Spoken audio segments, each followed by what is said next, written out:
So it's only a few years until we get the very first smart AR glasses that will be consumer ready and affordable. And when thinking about what kind of companies might be the winners in this race, we might very firstly think about something like Meta, who renamed the whole company and the whole business to kind of fit this metaverse idea, and only recently, more or less recently, released the Quest 3 models, which also have great mixed reality capabilities. Or we might be thinking about someone like Pico, which is kind of the next competitor, at least in terms of hardware, trying to compete with the Quest models, kind of getting this mixed reality as well. Or we might be thinking about Apple, who released the Apple Vision Pro. And we know for a fact that Apple as well as Meta are currently already researching and working on smart AR glasses. Or it might be Google with Android XR, who are collaborating with someone like Samsung, or I think even Xreal, to kind of get out the first smart AR glasses that will just look like sunglasses.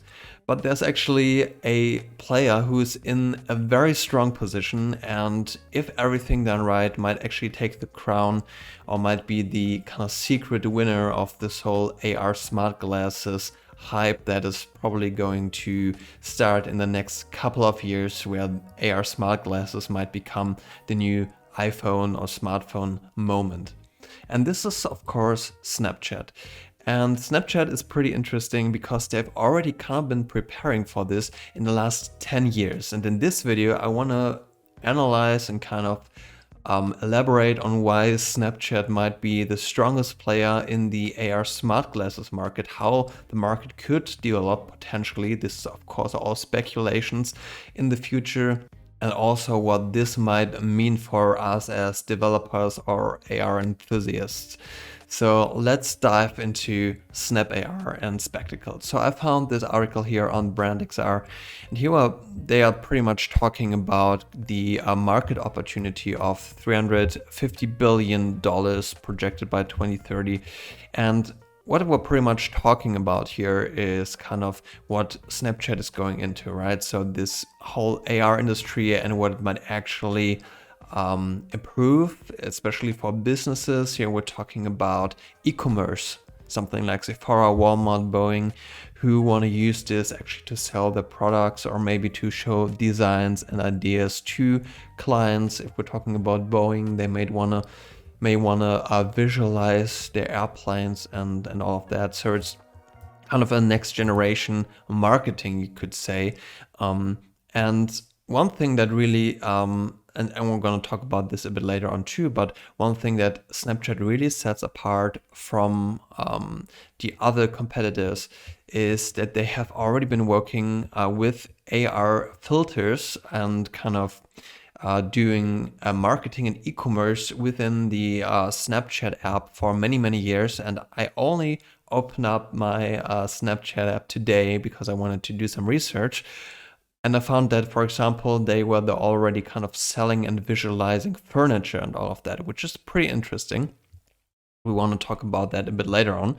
So they talk a bit about kind of the current hardware iteration of this spectacles, but they also talk about the AI integration. And this is something that Snapchat is doing pretty well. They also natively support ChatGPT, Gemini, and probably other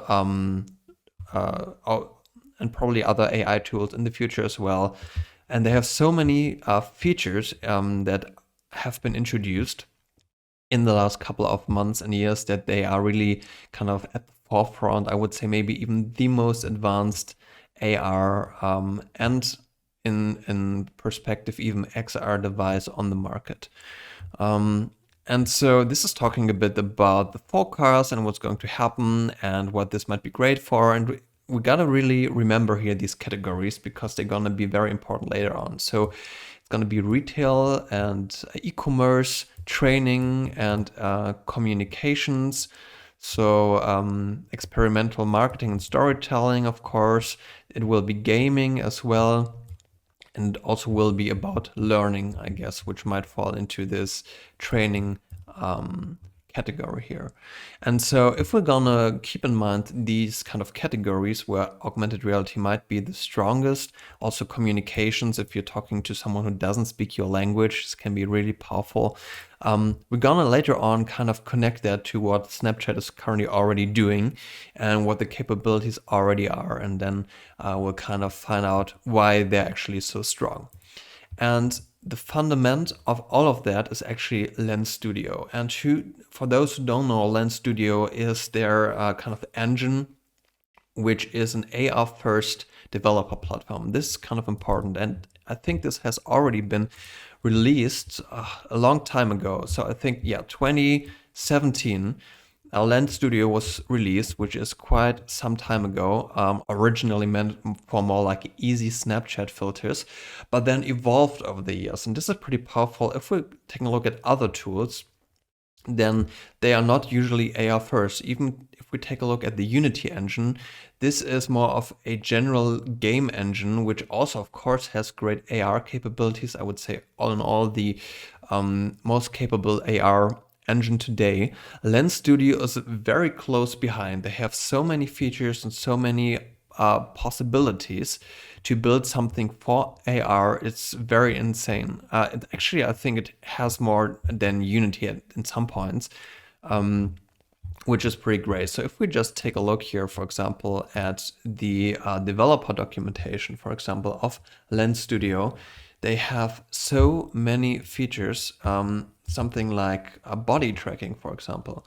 They have a lot of generative AI, so 3D capture, for example, capturing objects in 3D, turning them into 3D models. They do have body tracking, body generation. So, for example, this one will generate a 3D model, which can then be used to follow your body movements. So they have so many stuff going on here, even with all of that VPS. Let me quickly find that. So here under location AR, we have real world locations that can be used to create filters. And I think here we definitely have to look into the future and see that filters is just a word for experiences or even apps, and that kind of in the future we might talk about filters, but what we actually mean is apps by today's standards. And for example, they even have the city scale AR template, which currently only has 3 cities, but which essentially is kind of what Google offered with their Google Maps geospatial API, so which would allow you to place AR objects in actual streets at actual locations, sitting on top of a building or wherever you want, and this will automatically pop up. And Lens Studio is one of the most powerful tools I've personally ever used. It has great capabilities, it's easy to use, it has simulators that are superior to what I've seen today from, I would say, mostly any other provider. And they also allow you not only to create Snapchat lenses, but actual apps and even WebXR, which is very, very powerful. And this ecosystem is something that makes SnapAR stand out and makes it a lot easier to create for their platform. And you don't ever have to kind of get into a tool that is not designed for AR first, but you can actually kind of get a tool that was designed from start to finish to quickly iterate on AR software. And so this is going to help a lot in the future when we're talking about something like the spectacles which are coming out. So here's another timeline that we have where we can see that already 2015 Snapchat lenses were introduced. And so here we were getting the first lenses, and then in 2017 Snapchat Lens Studio arrived. And here we were already able to create AR lenses. And you can definitely see that when using Lens Studio. It's a very sophisticated software that is really meant also for more professional use cases in comparison to some other tools. And now one thing we can see when actually opening Snapchat is there are many sponsored lenses for many companies that use this for marketing, for product presentation, or just to create fun and viral snaps. But in the future, we might actually see that these lenses get more and more complex and maybe turn into mini apps. For example, if we talk about e-commerce, we're quite focused on something like Amazon, like the classical marketplaces that we can see. But if we're talking about a social economy, so something like social commerce, will more and more drift towards a future where the products you will buy you will actually discover on social media. Something like TikTok is already focusing on that, and I think Instagram in some parts as well. So you're opening your feed on social media and you might get suggestions on products to buy, which might be some influencer presenting that product or some kind of interactive video.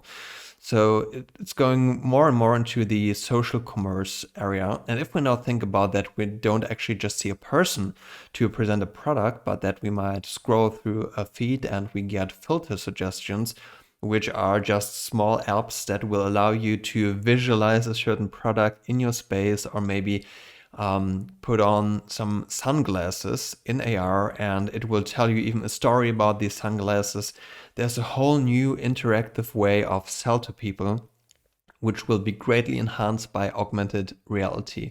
And this is also why Snapchat has such a strong position now in getting into AR and becoming a go-to AR platform, even though someone like Apple or Google might already have this platform of their Android phones or iOS phones, which allow to access personal data. So then, of course, there is the hardware advantage, and this is due to their spectacles, which currently look like this, and I've also already had the chance to try them out. They're pretty spectacular, pun intended. And they have already been working since 2016 on kind of smart glasses. So this is what Facebook is doing right now, or Meta is doing right now with their Ray-Bans, for example, which is kind of this glass that doesn't really has a display, but has cameras and a little chip inside, and maybe works a lot with wireless cloud technology and so on. And Snap has already iterated through many spectacles or specs, and is now even at, I think, 5th generation, which is currently out.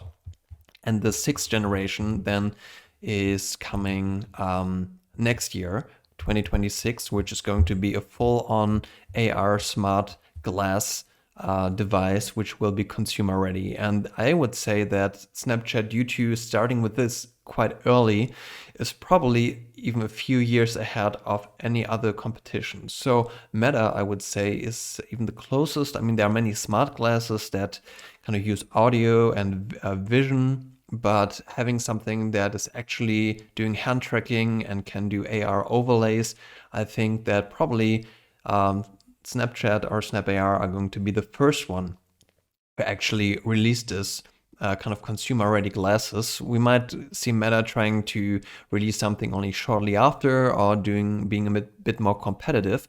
But besides that, I really would doubt that someone like Apple or even Google release something competitive next year. They're probably going to aim for 2027 or something. So they have a huge advantage here with all their sophisticated software and being also one of the first one, or even the first ones, to launch these glasses, which might give them a very strong position. So the question, of course, is what does that mean for us developers and AR enthusiasts who might wonder on how to create software for upcoming AR platforms and basically be ready to launch applications once we enter the age of AR smart glasses.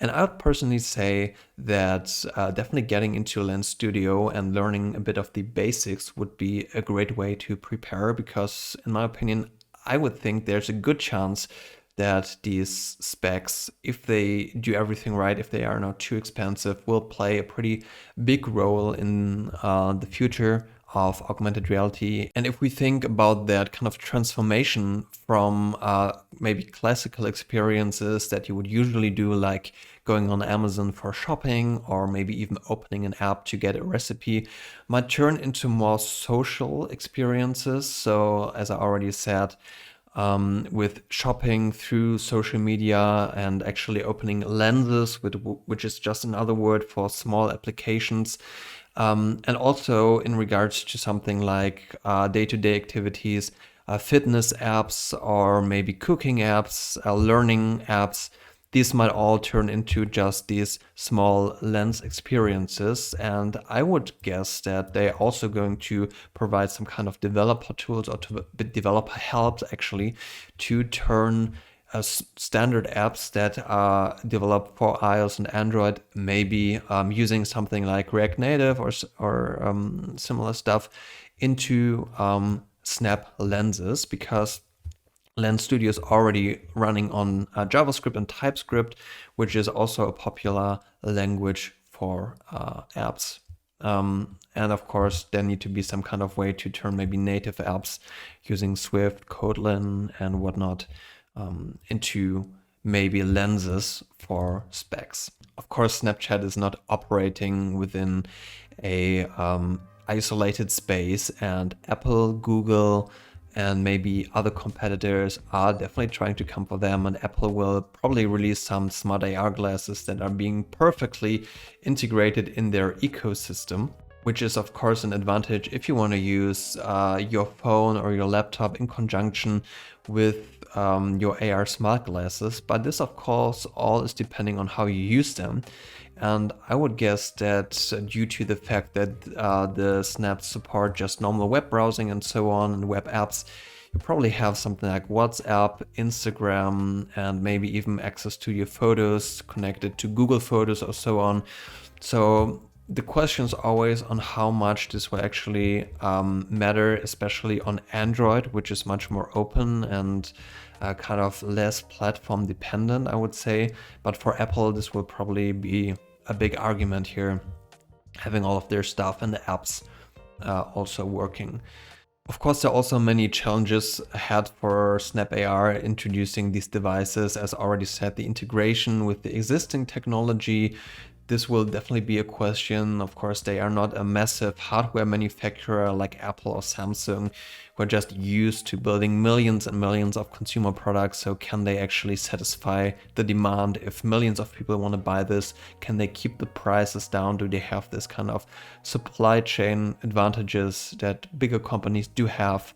And then, of course, it depends on what the next specs will actually deliver. Will they have an advanced field of view, more processing power, while still maintaining a reasonable battery life? And if they would mess up this launch of the 2026 immersive specs, this of course will not look great for them, and they might lose their advantage that they've already built up over the years. And of course, there are a million other topics you could talk about, like privacy, for example, and concerns in that regard. But that might be the topic for another video. Today, I just wanted to show you all in what kind of great position Snap AR is currently, and that if they play smart and if they manage to really pull this off, they might actually take the crown in the smart AR glasses space in the next couple of years at least, which might be very exciting. And I do like the things that they do a lot, especially Lens Studio is very great, and also their spectacles, they definitely aim towards the right direction. So I would definitely like to see them succeed and pull off a pretty amazing specs 2026 launch. So we'll see what happens. But I guess for this video, this is enough, and I would definitely want to know your opinion, so please write a comment below and let's discuss there.